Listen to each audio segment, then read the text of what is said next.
Ok. Muito bem, pessoal. Então, boa noite. Mais uma semana aí. Para a gente falar um pouquinho mais, né, sobre o quientismo. Na última aula a gente não conseguiu concluir, mas hoje a aula é um pouco mais rápida, então vai dar certo encaixar os dois conteúdos, né?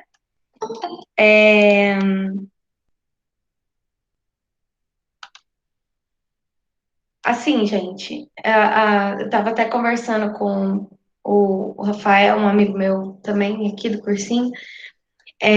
Eu vou dar exercício, tá? Não é só aula minha falando.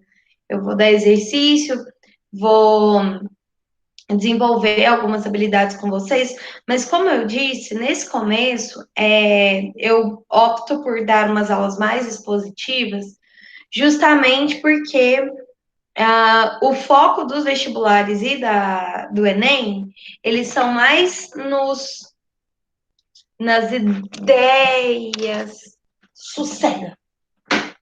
São mais nas ideias dos conceitos em si do que necessariamente a respeito do quientismo de uma maneira mais ampla. Então, eu passo pelos movimentos literários porque eles são essenciais, assim, é importante saber, mas existem alguns que são mais relevantes do que outros. E aí eu tô passando mais rapidinho nesse, porque o foco mesmo são nos três maiores, né, movimentos que nós tivemos, que foi romantismo, realismo e modernismo, né? É onde eu pretendo chegar com vocês, beleza? Principalmente porque o romantismo e o modernismo são divididos em fases, então a gente precisa de um pouquinho mais de tempo para trabalhar esse. Então, esses primeiros serão bem mais rapidinho. Deixa eu apresentar aqui para vocês.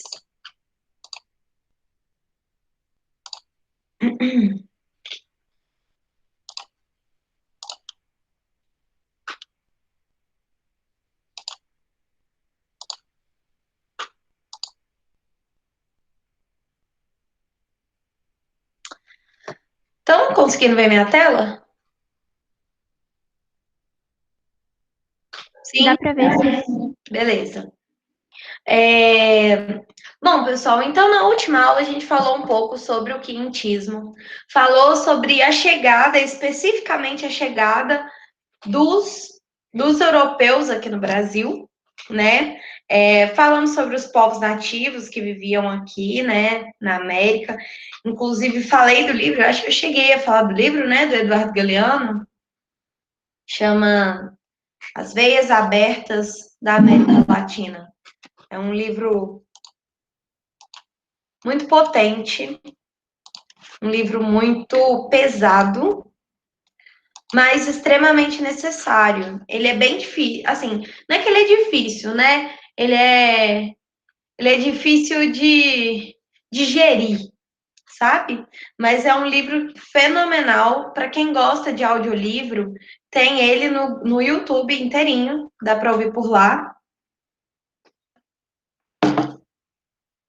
E eu recomendo muito porque ele vai apresentar a história, né, da chegada dos europeus na América Latina, não só no Brasil, mas na América Latina como um todo, pela perspectiva dos latino-americanos que ficaram aqui, né? Então, como eu disse na última aula, essa história bonita de que os portugueses chegaram, encontraram uma terra, é uma história marcada por um olhar eurocêntrico, marcada por um olhar que tem como referência a Europa e não nós, né? Então, isso inclusive mexe muito com o jeito como nós, com o jeito como nós nos percebemos enquanto população e enquanto sociedade. Então, a gente vai ter um movimento bastante grande no um movimento bastante grande, assim, por parte de alguns intelectuais durante o século XX. Gente, eu vou aumentar aqui, porque eu quero ficar na tela da chamada de vídeo para caso alguém entre, senão tem que ficar trocando de tela. Então, nesse momento, nós temos já uma série de outros autores que vão pensar a exploração europeia, que a Europa faz aqui na América Latina, por um viés latino-americano e não pelo olhar europeu, que até então observava as Américas como um novo mundo, como um lugar de riqueza, um lugar de exploração, um lugar onde eles vieram trazer a tecnologia, o conhecimento. E lembrando aqui, né, só de passagem, é muito interessante pensar até o conceito de civilização, né, que os europeus trazem aqui para a América, toda uma ideia do que é civilização, e é por isso que eles olhavam para os nossos nativos como selvagens, como bárbaros, é porque eles não reconheciam neles um povo civilizado, nesse sentido de civilização europeu, né? E é até controverso, né? Porque nós teremos lá na Europa uma série de movimentos extremamente progressistas, entre aspas, nós vamos ter aí mais para frente, né? Uns 300 anos para frente. O iluminismo, que vai, inclusive, o conceito de humanismo, de olhar para o outro e reconhecer nele um outro ser humano, portanto, não posso fazer com ele aquilo que eu não gostaria que fizesse comigo. Toda uma ideologia, toda uma filosofia em volta disso, mas que só era aplicada, essas ideologias só eram aplicadas aos próprios europeus. Eles mesmos não aplicavam com a galera aqui da América Latina e da África, que era quem eles exploravam. Então, é interessante a gente pensar nessa dicotomia, nessa incongruência até que aconteceu dentro do pensamento filosófico europeu, logo em seguida, em relação às Américas, beleza? Então, gente, se eu estiver indo muito rápido, se vocês não estiverem entendendo alguma coisa, sabe? Se eu falar um termo que vocês não entendem, eu entendo mais ou menos. Eu não sou feminista nem machista, eu sou humanista, uns negócios assim, é só avisar, tá? Continuando aqui, eu trouxe, então, algumas características. Eita, o que eu fiz? Trouxe aqui algumas características do quinhentismo, crônicas de viagem. Essas crônicas aqui, vou até marcar em vermelho, também não é aquela crônica literária que a gente conhece, tá? É crônica no sentido de relato. Textos descritivos e informativos, que geralmente tratavam de conquista material e espiritual, porque, afinal de contas, eles vieram para explorar a terra e explorar os nativos, e de quebra, ainda catequizar, né, os nossos indígenas. Eles usavam uma linguagem bastante simples,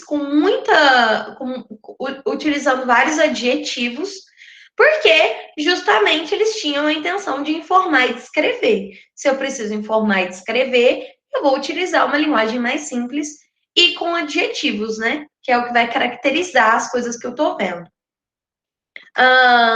Essa linguagem simples também é importante marcar, porque daqui a pouco a gente vai dar uma olhada na carta do Pero Vaz. Então, essa linguagem simples é uma linguagem simples para a época. Hoje, a gente já tem 500 anos, né, de língua que está acontecendo e que acabou se distanciando daquela outra maneira de falar. Então, é simples para aquele momento histórico. Isso é muito importante. A gente não pode perder de vista os momentos históricos, o contexto histórico que os movimentos literários, as obras literárias, até obras não literárias vão estar inseridos, ok? Eu trouxe aqui os dois principais autores do quentismo, né, que é o Pero Vaz de Caminha e o padre José de Anchieta. Pedro Vaz de Caminhas, ele viveu 50 anos só, né? Nasceu em 1450 e morreu em 1500. Eles morrem assim que eles saem. Pedro Vaz de Caminhas, o próprio Pedro Álvares Cabral também morre em 1500. Eles morrem assim que saem da costa brasileira. Eles deixam uma galera aqui, vão para as Índias, lá acontece um motim e eles são mortos. Então, ele era escrivão da esquadra do Pedro Álvares Cabral, né? Ele era escritor e vereador português, né? Então, ele era uma das poucas pessoas que, que de fato entravam nessas excursões sem ser forçado, né? A maior parte dos marinheiros, das pessoas, inclusive que ocuparam, né? Uh, aqui a região do Brasil não eram, né, dentro desse cenário, pelo contrário, né? Eles eram bastante forçados a vir, geralmente era ladrão, assassino, enfim, criminosos, gente que não tinha nenhuma perspectiva lá na Europa, então era essa galera aí. E ele registra a primeira impressão acerca das terras brasileiras através da Carta de Achamento do Brasil, que é o nome que ele dá para a carta, né, dele, que é escrita, é datada de 1º de maio, e é essa carta que ficou famosíssima, né, que é literalmente o primeiro relato das terras brasileiras. O José Padre de Anchieta, aliás, né, o José Padre, ó, louca, o padre José de Anchieta, ele era historiador, gramático, poeta, teatrólogo, padre jesuíta espanhol. Tinha como função catequizar os índios, mas ele foi um dos poucos defensores desse povo, porque os colonizadores portugueses foram extremamente violentos e ele foi uma das poucas pessoas que defendiam, né, de fato, essa comunidade. E aí, durante o período de catequese que ele tentava, né, catequizar os indígenas, ele aprendeu a língua tupi e fez a primeira gramática da língua indígena tupi, né, chamada língua geral. Inclusive, uma curiosidade, principalmente para o pessoal de São Paulo, da capital de São Paulo, né, mas de todo o estado, até pouco tempo atrás, tupi era considerado, pouco tempo assim, gente, 150 anos. Tupi era a segunda língua, né, de São Paulo. Então, era uma língua bastante falada, né, pelos nativos por longos anos, até que houve praticamente assim um extermínio dessa população. Suas principais obras, né, são a arte de gramática da língua, mais usada na costa do Brasil, que no caso seria o tupi, porque é importante lembrar que a colonização ela se deu ao longo de séculos e demorou bastante até que esses colonizadores adentrassem a costa brasileira, né, saísse da Mata Atlântica, que tampava toda a costa do Brasil, para entrar mais para dentro, né, do país, e, consequentemente, eles tiveram contato com outros indígenas bem mais para frente. E, de forma geral, esses indígenas eram menos receptivos do que os da costa brasileira, né? E a obra do Padre de Anchieta só foi totalmente publicada na segunda metade do século XX. Então, por muitos séculos, né, essa obra ela ficou perdida. E aí, eu já falei um pouquinho desses dois autores, a gente vai ver um pouquinho mais sobre o Padre de Anchieta, mas nós vamos falar agora sobre o Pero Vaz de Caminha. Eu vou apresentar para vocês a carta.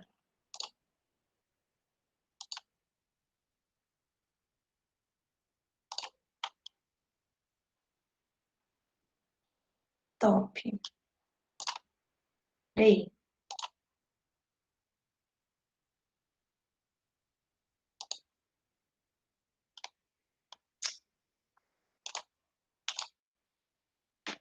Estão conseguindo ver tranquilo, pessoal?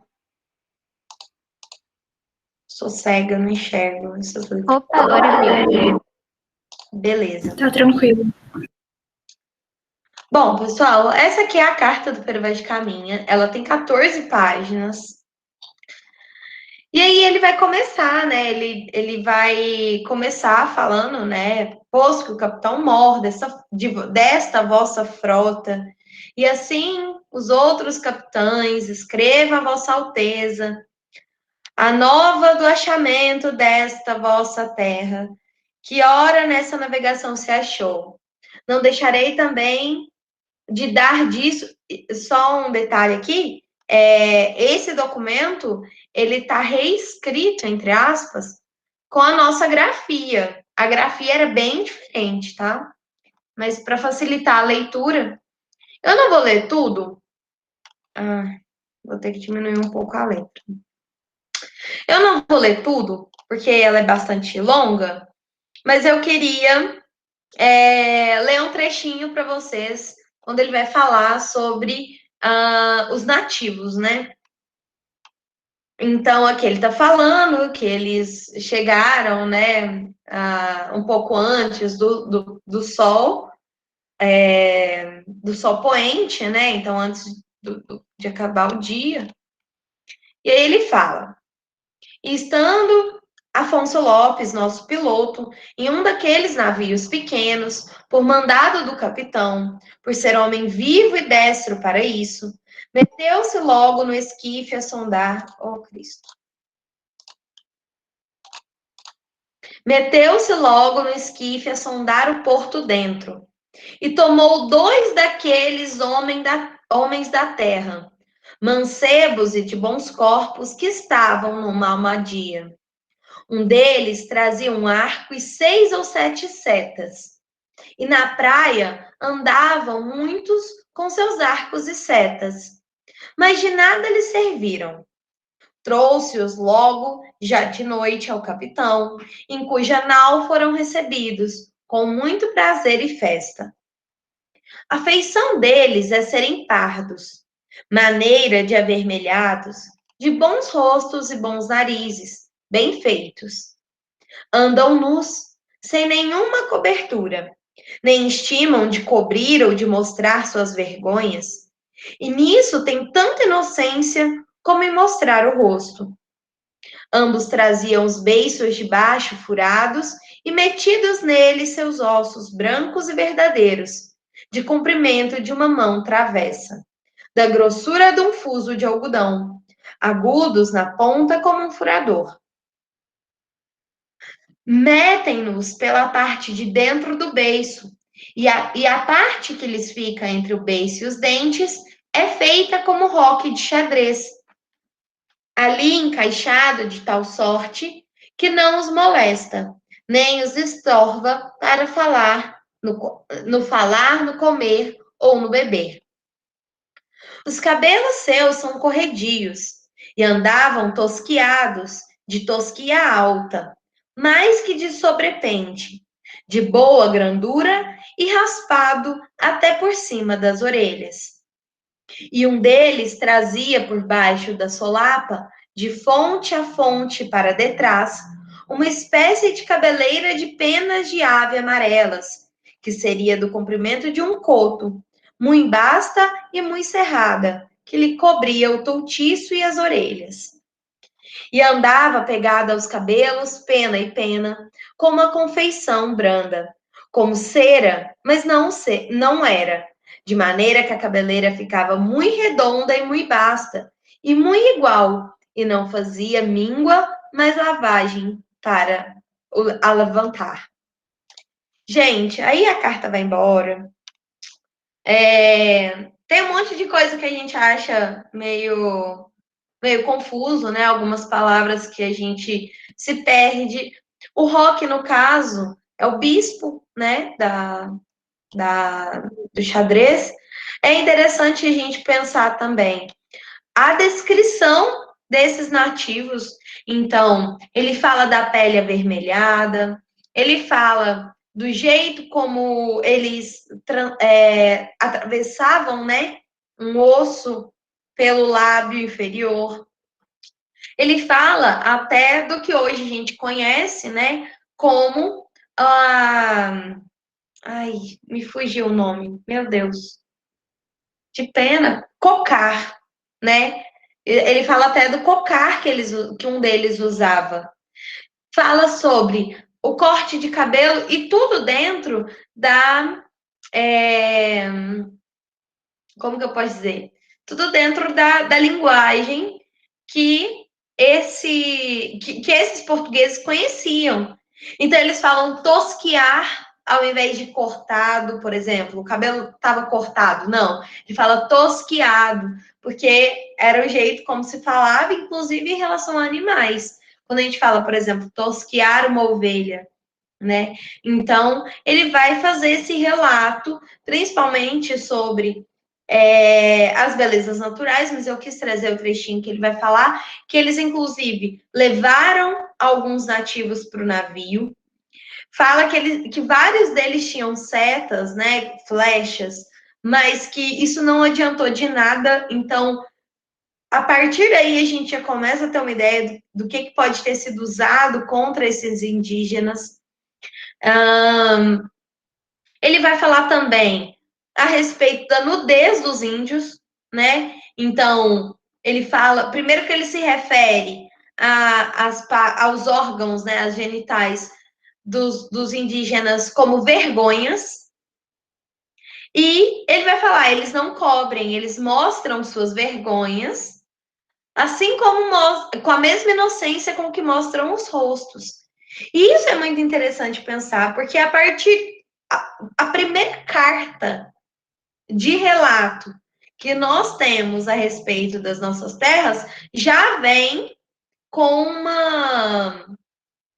com um cunho, né, religioso muito pesado, de olhar para o outro já com aquela visão que considerava os genitais, que considerava a nudez como uma vergonha.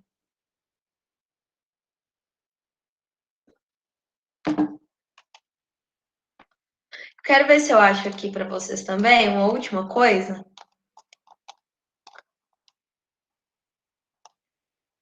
Eu acho que é no último parágrafo.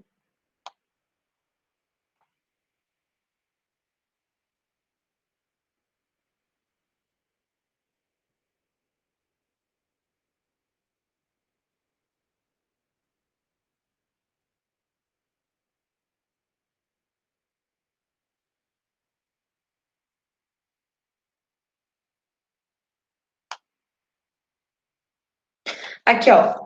Primeiro que ele vai falar aqui, né? Que o melhor, ele fala de tudo, e aí logo em seguida ele fala que o melhor fruto que a terra pode, que na terra pode se fazer, será salvar esta gente. Já começa aí o que a gente vai conhecer depois como literatura de formação, né? Que é essa literatura jesuíta. E essa deve ser a principal semente que Vossa Alteza em ela deve lançar. Então, é bastante interessante que a gente já começa a nossa. Aliás, que a Europa já começa o processo de colonização dela, pensando em todas as riquezas naturais que se pode extrair de uma terra, principalmente uma terra como o Brasil, e da maneira do primeiro olhar que se tem sobre os nativos, já pensando em arrancar deles as crenças que eles já carregavam e instaurar uma outra crença, né, que no caso seria a crença católica. Pessoal, tudo bem até aqui? Alguma dúvida? Algum comentário? Sim? Não? Tudo certo? Beleza, então. Então, agora a gente vai começar aqui. Deixa eu abrir aqui o outro slide.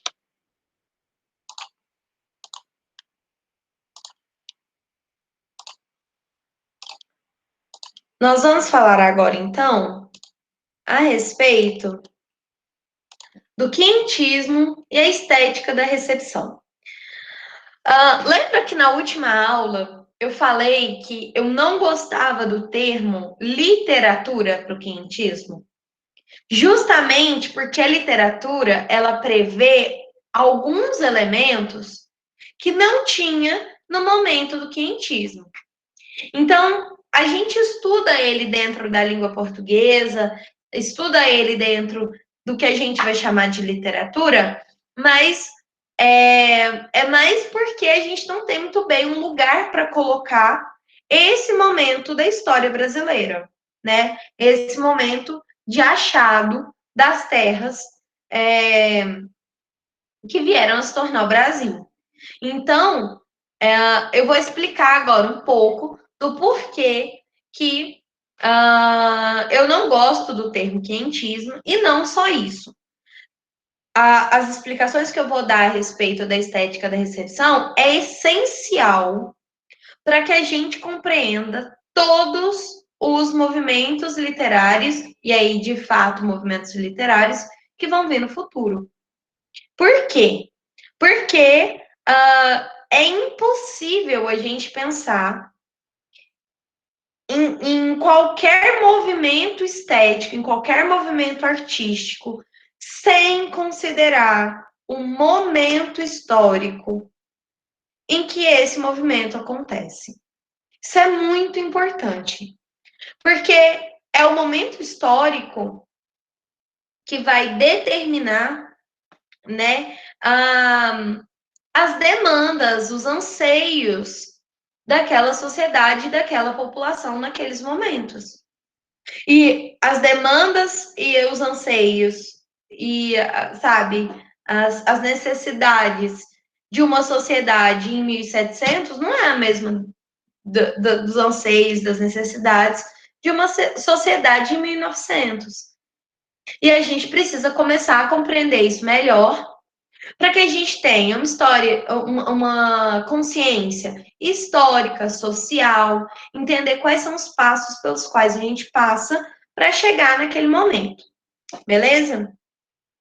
Então, a primeira coisa que eu trago aqui, né, é um poeminha, aliás, é só um trecho, né, tem bastante mais desse poema do Padre José de Anchieta, em que ele vai falar sobre, né, o momento da hóstia, né? Eu não sou católica, eu não conheço o nome. Como que chama? Não, não é Eucaristia. Como que chama o momento lá que... Comunhão. Comunhão, muito obrigada. Então, ele vai falar um pouco sobre o momento da comunhão, né? Dentro dos ritos católicos. E aí, esse poema chama O Santíssimo Sacramento. Ó que pão, ó que comida, ó que divino manjar se nos dá no santo altar cada dia. Filho da Virgem Maria, que Deus Padre cá mandou, e por nós na cruz passou a crua morte. E para que nos conforte, se deixou no sacramento para dar-nos com aumento sua graça. E aí vai embora. Ele escreve, né, o padre José de Anchieta, escreve esse poema, que a gente chama de redondilha maior, que é quando nós temos 7 sílabas poéticas. Vocês estão familiarizados com o termo sílaba poética? Não. Sim? Não? Então, Eu não sei o que é. tá, então eu vou dar uma explicadinha aqui. Sílabas poéticas, vamos lá. Isso aqui é um poema. Ele não está completo, mas essa é a estrutura de um poema. Nós temos o título, nós temos os versos, que é uma linha poética, nós temos as estrofes, certo? Depois nós ainda teremos algumas outras características, por exemplo, nós podemos falar em rima, sacramento e aumento, mandou e passou, morte e conforte, né? São alguma manjar e altar, comida e dia, e assim vai. Mas nós temos também o que a gente vai chamar de métrica. O que, que é a métrica? A métrica é o que vai dar o ritmo ao poema. Ou seja, a partir da leitura do poema, nós vamos percebendo que existe um ritmo de fala. Eu vou ler de novo, tentem prestar atenção nisso. Ó que pão, ó que comida, ó que divino manjar se nos dá no santo altar cada dia. Filho da Virgem Maria, que Deus Padre cá mandou, e por nós na cruz passou crua morte. E para que nos conforte, se deixou no sacramento para dar-nos com aumento sua graça. Vocês conseguem perceber isso? Esse ritmo? Sim. Esse ritmo, inclusive, é o motivo pelo qual, de forma geral, a poesia e a música estão assim, andam lado a lado durante, sei lá, milhares de anos, né? A música, é, ela sempre está ligada, não é sempre, né? Mas de forma geral, ela está ligada ao poema justamente porque o poema já pede esse ritmo meio musicalizado. E isso acontece por causa da métrica. A métrica, ela é a quantidade de sílabas poéticas que nós temos em cada verso. A sílaba poética não é a mesma coisa da sílaba normal. Sílaba, vocês sabem o que é? Estão familiarizados?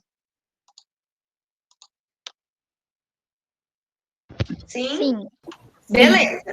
Então, a sílaba, ela é aquele pedacinho da palavra, e a gente vai ter dois tipos de sílaba na palavra: a tônica, que é a sílaba forte, e a átona, que é a sílaba fraca.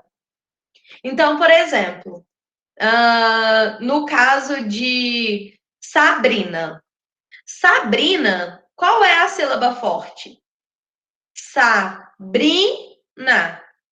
A sílaba forte é a segunda, a sílaba tônica. Por isso ela vai ser uma paroxítona, mas a gente não vai entrar nisso agora. Luísa, meu nome. Luísa também é uma paroxítona. Lu, I, za. A sílaba tônica é a segunda de três. Então, quando a gente vai contar a sílaba poética, a gente não conta do mesmo jeito que a gente conta a sílaba da palavra. A gente conta pelo ouvido. Como assim pelo ouvido?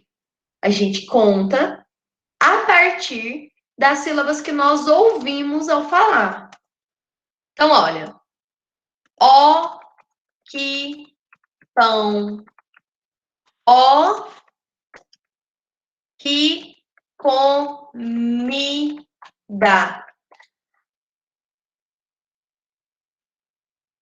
Olha que legal. Aqui, coincidentemente, eu vou fazer os outros, mas coincidentemente, aqui acabou separado do mesmo jeito que as palavras normais. Mas reparem que quando eu falo, quando eu vou ler o verso, eu falo: ó que pão, ó que comida, ó que divino manjar. Esse dá aqui, ele é fraco. Porque qual que é a sílaba tônica de comida? Comida. Então, o mi é que é a sílaba tônica. O da é sílaba átona. Quando eu tenho um verso que termina em sílaba átona, ou seja, em sílaba fraca, eu não conto ela para o verso. Então, é 1, 2, 3, 4, 5, 6, 7. 7 sílabas poéticas. Ficou claro? Não? Sim? Tô confusa?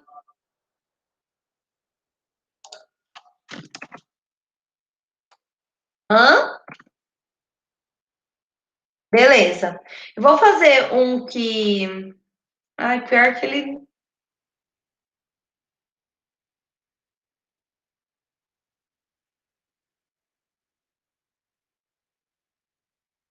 Tô procurando um que não... Ai, não vai ter. Que droga.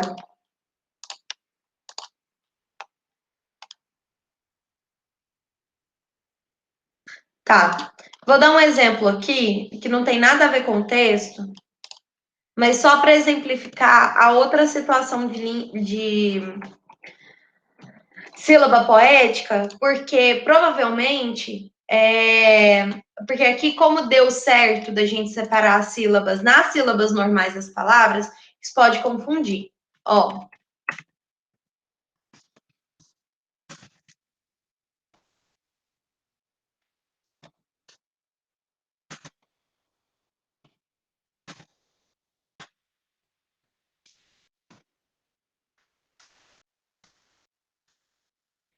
olha. Batatinha, quando nasce, esparrama pelo chão. Mamãezinha, quando deita, põe a mão no coração. Ah, quando a gente vai fazer, né, a gente precisa pensar no jeito como a gente fala. Quando eu tô lendo o verso, eu não falo se esparrama, eu falo se esparrama. Eu junto isso aqui. Então, isso aqui vai ser uma sílaba poética. Esses dois aqui é uma sílaba. Se esparrama pelo chão. Chão é uma sílaba só. Então eu conto, porque ela é sílaba tônica. Agora, ó, mamãezinha, quando deita, a sílaba tônica é dei. Então, ela não vai, a quem não vai contar vai ser o tá, que é a última sílaba e ela é átona. Ficou claro? Que aqui, ó, tá junto porque eu leio os dois juntos? Deu? Deu para entender sim, prof. Beleza, então. Deixa eu apagar esse aqui. Estão vendo meu slide? Porque ficou tudo preto Prof, pra tem mim. uma pergunta aqui no chat. Pode Quando, falar. quando uma palavra termina e a outra começa com a mesma vogal, temos que juntar? Sim, e não só quando termina com a mesma vogal. Quando termina com vogais diferentes, a gente também junta. Deixa eu pensar.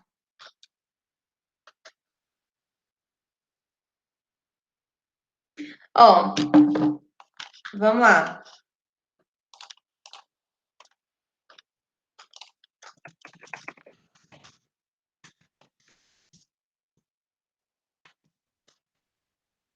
Esse é o começo do Soneto da Fidelidade, do Vinícius de Moraes. De tudo ao meu amor serei atento. Reparem que eu juntei todas as vogais. Ó, de tudo ao. Eu não falo de tudo ao, eu falo de tudo ao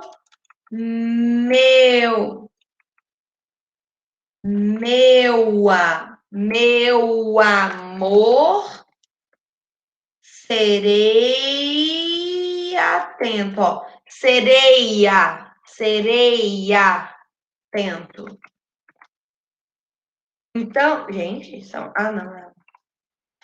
Então, aqui, ó, todos esses momentos aqui, eu vou juntar. Porque na fala, eu não falo serei atento. Eu não dou essa pausa. Eu falo, de tudo ao meu amor serei atento. Vira quase sereia na fala.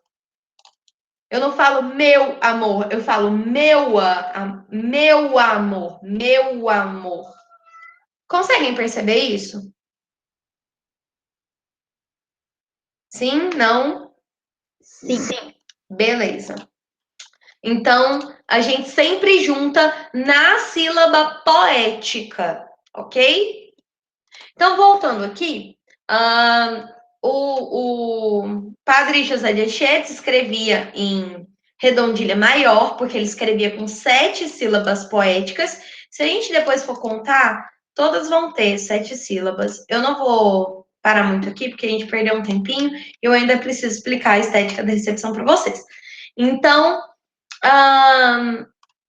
aqui, então, nós temos esse poema que vai falar sobre o ato da comunhão, né? Esse poema, ele era voltado para a catequese, né? Para catequizar os índios, né? Então, ele tinha um viés bastante definido. E esse viés, ele também era... ele era institucionalizado, né? Não era uma coisa assim, os padres resolveram ir para lá do nada, né? A coroa portuguesa ela mandava os cristãos para cá para agirem dentro dessa missão, né? Que era catequizar os indígenas. E aí, agora a gente precisa então falar um pouquinho sobre o que é a estética da recepção. A estética da recepção, pessoal, é a comunicação que existe entre receptor e a obra desenvolvida, e ela é mediada pela fusão desses dois horizontes, né? Recepção e obra. É o processo de mediação. Não, já passei por isso. O implicado pela obra e o relativo à visão do mundo por parte do receptor, que torna possível tal concretização. A distinção do horizonte de perspectivas entre intraliterário e extraliterário dá a possibilidade de reduzir as várias tipologias de função do leitor, distinguindo a relação do leitor implícito ante a do leitor explícito. Parece um monte de baboseira, mas vamos lá por partes. A estética da recepção, ela vai falar sobre quem é que vai receber uma obra literária. Como assim? Se a gente for parar para pensar, e aí vamos falar um pouquinho do quintismo, depois a gente pensa em outras obras. No quintismo, antes disso, quando a gente vai falar em livro, o que eu preciso ter? Vamos pensar aqui juntos? O que eu preciso ter para ter um livro? Papel, Papel. história. Sim. História. O que mais? Eu preciso de um autor, eu preciso de quem escreva o livro, senão também não tem livro. E aí? De um leitor. Preciso de um leitor, vamos fixar bastante isso aí. Gente, vocês querem para vocês? Que eu não quero mais, não. Tô querendo vender. Eu preciso de um leitor. Se eu não tenho leitor, eu tenho livro? Pode até ter, mas não vai adiantar de nada. Então eu tenho. Vamos pensar aqui. Olha, eu tenho um monte de livro na minha estante. Eles são livros se não tem ninguém lendo? Sim, continuam sendo um objeto denominado livro. Sim, o objeto denominado livro. Mas eles são livro. Porque o Ele que não é vai um ter livro? utilidade, no caso. Então, o que é um livro? O livro é um objeto que contém histórias para serem lidas. Se eu tiro a parte do para serem lidas, ele continua tendo história? Ou ele vira um monte de papel com tinta? Não, daí ele passaria a ser um papel mesmo com tinta. Exato. A gente só tem livro quando a gente tem leitor. É impossível a gente desenvolver uma obra literária sem ter um leitor que leia a obra literária. A gente tem um teórico chamado Eiser, que ele vai mais longe, né? Ele fala que o livro acontece quando o leitor lê. Antes do leitor abrir o livro e começar a ler a primeira palavra, Não existe livro. A gente tem um encadernado de papel. Porque o livro ele só faz sentido. Vocês entenderam o que eu quero dizer? Que o livro só faz sentido no ato da leitura? Sim, não, tá confuso, não tô entendendo o que você tá falando, Isa. Perfeitamente. É exatamente isso, então. É isso que a gente tem. Nós só temos livro quando a gente tem leitor. Quando a gente fala em literatura brasileira, o que a gente pressupõe? Que nós tenhamos, primeiro, um autor brasileiro, segundo, brasileiros lendo aquele autor. No quinhentismo a gente tinha isso? A gente A não gente tinha. tinha o autor, mas o leitor não era necessariamente brasileiro. Na verdade, ele não era brasileiro. A gente não tinha nem autor, porque brasileiro é quem nasce no Brasil. As pessoas que escreveram sobre o Brasil no quinhentismo não eram brasileiras. Elas eram portuguesas, espanholas, europeias de forma geral, mas não eram brasileiros. Então eram europeus escrevendo para europeus. Como que eu posso chamar isso de literatura brasileira? Como que eu posso falar que esse movimento fundou a literatura brasileira? Então, considerando que para que eu tenha uma obra literária, eu preciso de um autor e eu preciso de um leitor. Como que eu vou chamar um autor estrangeiro, um leitor estrangeiro de literatura brasileira? A única coisa brasileira que tinha eram os nativos, sobre os quais eles falavam, e as terras. De resto, não tinha mais nada. Então, particularmente, alguns outros autores, inclusive Antônio Cândido, que é um dos maiores teóricos da literatura aqui do Brasil, eu discordo dessa nomenclatura, sabe? Chamar o quinhentismo de primeiro movimento literário brasileiro. Inclusive, essa ideia de literatura, ela é muito importante. E é por isso também que eu não gosto de chamar, sei lá, temos literatura sobre, sei lá, literatura médica. Isso não existe, né? Existem publicações, existem textos, existem dissertações, uma série de coisas, mas literatura é uma questão bastante específica dessa arte da palavra. E essa arte da palavra precisa, então, tanto de um autor que escreva, quanto de um leitor que receba. E aí, aqui a gente tem esse diagramazinho, parece o PowerPoint do Dallagnol sobre o Lula, né? É até engraçado. Mas aqui nós temos uma série de elementos para que se faça um texto literário. O que eu preciso? Eu preciso de uma biografia do autor.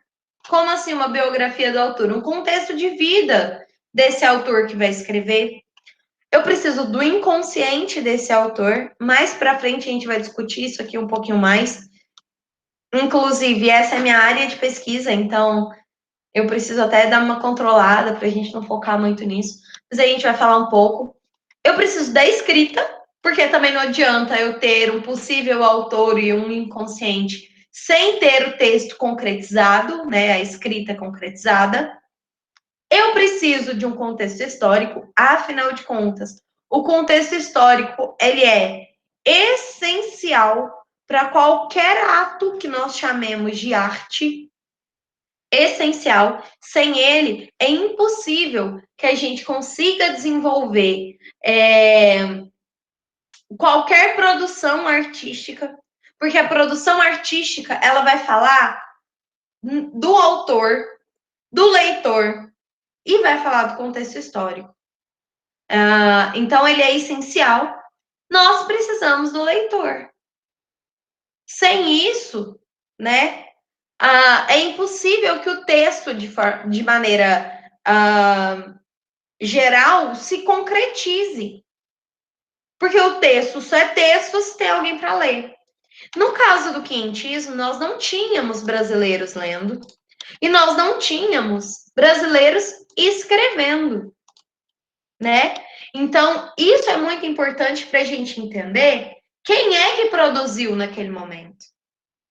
O que chegou para nós hoje, né? Aqui em 2021, daquela época? Chegam os escritos portugueses. A gente só sabe do Brasil pelos relatos europeus. A gente não sabe do Brasil pela produção de literatura indígena, porque existia. Como eu disse, na América a gente tinha mais de 10 milhões de nativos, né? Aqui no Brasil especificamente, existiam diversas tribos que não tinham desenvolvido a escrita, mas existiam várias outras que tinham. E foi tudo apagado da nossa história. Então, o que nós conhecemos hoje sobre o nosso país vem de origem europeia, né, de escritos europeus, que particularmente também são os grandes responsáveis pelo apagamento do que existiu antes deles aqui. Então, a estética da recepção, ela vai partir desse pressuposto, de que eu preciso de uma série de elementos para constituir o texto, mas que é justamente o leitor, aquele que recebe o texto, é que vai concretizar aquela obra, aquela obra que foi escrita, né? Então, eu posso ter uma infinidade, uma biblioteca de livros. Essa biblioteca de livros só acontece, só se concretiza no momento que alguém pega para ler um livro. Antes disso, é só um amontoado de palavra, de caderno. Eu preciso dessa circulação. Essa circulação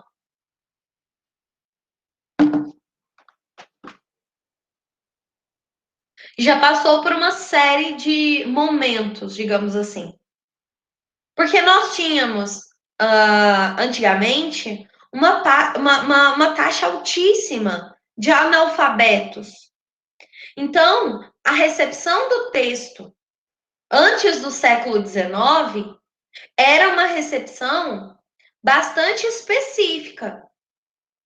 Primeiro que a leitura silenciosa era praticamente inexistente, porque o ato da leitura era muito valioso. Pouquíssimas pessoas sabiam ler. Então, quando elas liam para uma comunidade. Era muito comum nas praças, por exemplo, sei lá, 6 horas da tarde, juntava uma galera na praça e alguém ia para lá ler para essas pessoas.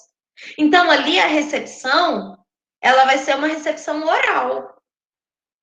Ali a obra não está se concretizando na leitura apenas, mas é na leitura e na escuta. O audiolivro. O audiolivro também ele tem esse movimento, né, de recepção, que não é mais uma recepção da leitura, é uma recepção da escuta. Então, entender esse mecanismo de uma obra, refletir sobre isso, é muito importante para que a gente compreenda no futuro outras manifestações culturais e de literatura. É essencial que a gente entenda e reconheça os processos pelos quais o texto literário passa para que ele, de fato, seja reconhecido como um texto literário. E é exatamente por isso que, nesse caso, eu não considero o quinhentismo como um movimento literário. Ele não tinha todos esses elementos. Ele teve um contexto histórico, teve uma biografia. O inconsciente era muito pequeno, porque, afinal de contas, ele era mais um texto descritivo do que um texto artístico, poético. Ele passou pelo processo de escrita, mas ele não chega a um leitor brasileiro. Ele não encontra, é literalmente como se a gente, sabe, gritasse e não encontrasse eco, né? O grito não é devolvido para você. Ele só vai para frente, ele não encontra uma barreira, né? Ele não encontra uma recepção, um lugar para ele chegar. Então, no caso do quentismo, as produções literárias, mesmo do padre de Anchieta, também encontravam muita dificuldade em ter um receptor.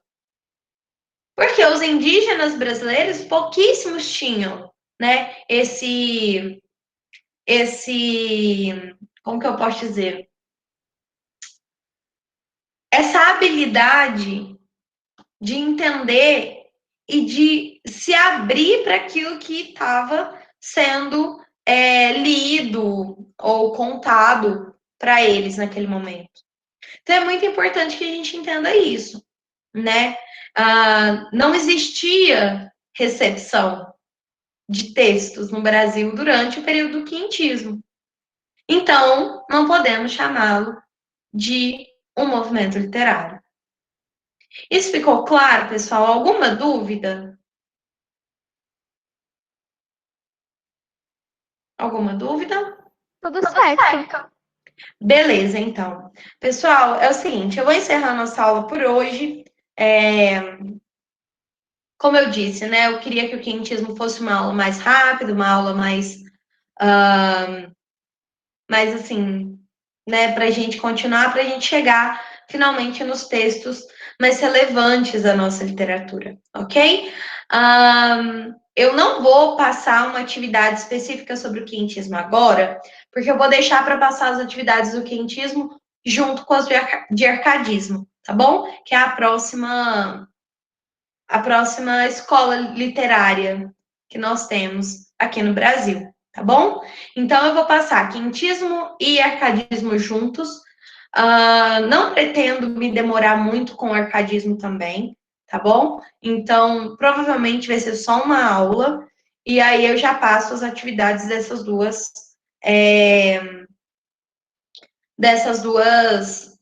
movimentos, né? Digamos assim. Eu vou fazer um formulário que eu acho que fica mais fácil para vocês responderem também. E aí eu vou pegar as questões de vestibular para a gente fazer, e aí na aula seguinte a gente corrige e discute um pouco. Tudo bem? Tudo bem? Acho ótimo. Então tá ótimo, pessoal. Muito obrigada pela presença de vocês. Vou dar uns minutinhos aí antes da próxima aula para vocês darem uma respirada e irem ao banheiro, ok? É isso. Muito obrigada. Até semana que vem, pessoal. Tchau, professora. Obrigada pela aula. Por nada, querida. Até semana que vem. Que bom que gostou, Adriane. Tchauzinho.